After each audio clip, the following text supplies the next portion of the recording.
एक दिन गुरुदेव मिले परमात्मा को, गुरुड़ जी को समझाया, गुरुड़ जी को पूरा ज्ञान समझाया और काफी देर तक गुरुदेव ने प्रभु का ज्ञान सुना, फिर उपदेश प्राप्त किया गुरुदेव ने, गुरु जी ने। अब जब पूर्ण ज्ञान गुरु जी को हो गया कि भाई ये ब्रह्मा विष्णु महेश इतने समर्थ नहीं है जितने हम मान बैठे थे।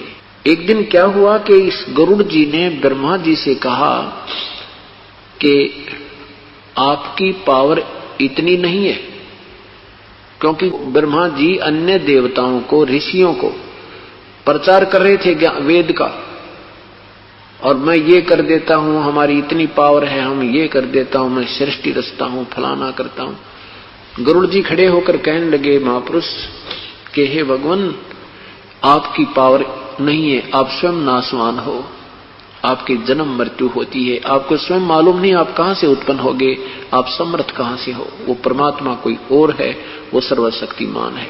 ब्रह्मा जी ने कहा भाई तो तेरा तो दिमाग खराब हो गया गरुड़, तू कैसी बातें कह रहा है? कि नहीं जी मैं सही कह रहा हूं। ब्रह्मा जी ने विष्णु जी को बुला लिया कि ये आपका वाहन ये क्या बोल रहा आज हमारे विषय में। तो गरुड़ जी ने उनसे भी कहा कि आप समर्थ नहीं हो, आपकी जन्म मृत्यु होती है, आपकी पावर सीमित है, वो परमात्मा विसीमित पावर का है, उसकी पावरलेस जो है, उसकी जो है ना एंडलेस पावर है, इन्फिनिटी शक्ति है, और वो सबका मालिक कोई और है। फिर शिव जी को बुला लिया, शिव तीनों ने वहां हंगामा डाल दिया। गरुड़ जी कहने लगे आपको नहीं यकीन होता है तो माता जी से पूछो। दुर्गा के पास पहुंचे चारों के चारों। अब गुरुदेव ने कहा माता सच बताना, आज आप पंचायत के अंदर खड़ी हो, हमारी एक अर्ज है आपसे। तब उसने माता ने कहा भाई वो शक्ति कुछ न्यारी है, गरुड़ झूठ नहीं बोल रहा। तो तीनों ने कहने लगे गरुड़ और माता जी की एक सलाह होगी है, ये ऐसे अपनी अपनी हाँक रहे हैं और हम जो चाहे सो कर सकते हैं, गरुड़ बोल तेरा क्या काम है। वहां से उठकर विष्णु जी के लोक में आकर तीनों विराजमान हो गए। गरुड़ जी ने कहा कि एक पाताल लोक में एक बालक की मृत्यु होगी है, उसकी आगे जीवन शेष नहीं है और आप उसको जीवित कर दोगे।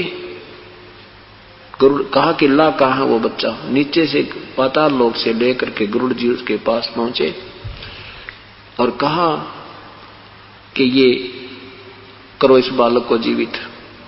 अब उन्होंने धर्मराज बुला लिया, ब्रह्मा विष्णु महेश ने धर्मराज को बुला लिया। वहीं पर धर्मराज से प्रार्थना की कि इस बच्चे का जीवन बढ़ा दो। धर्मराज ने कहा नहीं, इसका आगे मनुष्य जीवन शेष नहीं है, इसका जीवन बढ़वाना है तो आप अपना जीवन दे दीजिए कोई सा। अपना जीवन कौन दे, इतना कौन शर्मा दर्द करे।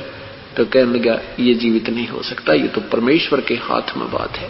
तो क्या बताते हैं, मुक्ति का मार्ग जोर है कोई देखो सत्संग करके। ब्रह्मा विष्णु महेश ने किया सत्संग गरुड़ के साथा। ब्रह्मा विष्णु महेश ने किया सत्संग गरुड़ के साथा। तीनों देवा न्यू कहने लगे हम सर्वे लोक विदाता। ये तीनों देवता न्यू कहने लगे हम सर्वे लोक विदाता। गरुड़ कहे ये बालक मर गया इसे जीवा दो दाता। गरुड़ कहे ये बालक मर गया इसे जीवा दो दाता। नहीं जिया तब कहने लगे ये तो हाथ परम ईश्वर के, ये तो हाथ परम ईश्वर के, ये तो हाथ परम ईश्वर के। मुक्ति का मार्ग जोर है कोई देखो सत्संग करके। इस वीडियो में परम ईश्वर के बारे में जिक्र आया है कि वह परम ईश्वर है जो कि पूर्ण समर्थ परमात्मा है, जो आपकी आयु बढ़ा सकता है। तो उसी परमेश्वर का गुणगान ऋग्वेद मंडल नंबर 10 सूक्त 161 मंत्र 1, 2 तथा 5 में किया गया है।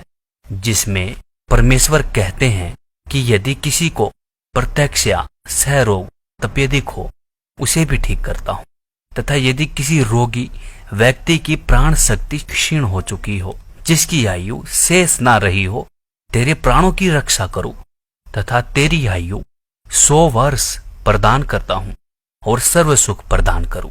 तो दोस्तों, आखिर वो परमेश्वर है कौन? आध्यात्मिक ज्ञान के संपूर्ण रहस्य को जानने के लिए जगत गुरु तत्वदर्शी संत रामपाल जी महाराज द्वारा लिखित पवित्र पुस्तकें ज्ञान गंगा, जीने की राह, गीता तेरा ज्ञान अमृत, अंधश्रद्धा भक्ति, खतराए जान बिल्कुल निशुल्क मंगाएं। अपना नाम, पूरा पता हमें व्हाट्सएप करें। हमारा नंबर है 7496801825।